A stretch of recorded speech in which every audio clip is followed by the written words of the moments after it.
కౌన్ Banega crorepati. So ఈ programme గురించి పెద్దగా పరిచయం అయితే అవసరం లేదు.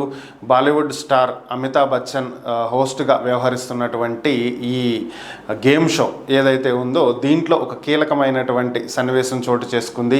ఈ గేమ్లో ఆడుతున్నటువంటి వారికి ఒక ప్రశ్న ఇచ్చారు. ఇటీవల జరిగినటువంటి 2024 ఎన్నికల్లో గెలిచి ఆంధ్రప్రదేశ్కి డిప్యూటీ సీఎంగా ఉన్నటువంటి సినీ నటుడు ఎవరు అని చెప్పి ప్రశ్న అడగటం జరిగింది. దీంట్లో ఆప్షన్స్గా పవన్ కళ్యాణ్, చిరంజీవి, నాగార్జున, బాలకృష్ణ అని చెప్పి ఇవ్వటం జరిగింది. అయితే దీనికి ఆన్సర్ చెప్పలేకపోయినటువంటి వారు ఆడియన్స్ పోల్ తీసుకోవటం జరిగింది. ఆడియన్స్ పవన్ కళ్యాణ్ అని చెప్పడంతో వారు కూడా పవన్ కళ్యాణ్ అని చెప్పటం, దీనికి 1,60,000 రూపాయలు వారు గెలుచుకున్నటువంటి నేపథ్యంలో అమితాబ్ బచ్చన్ పవన్ కళ్యాణ్ గురించి వారికి వివరించడం జరిగింది.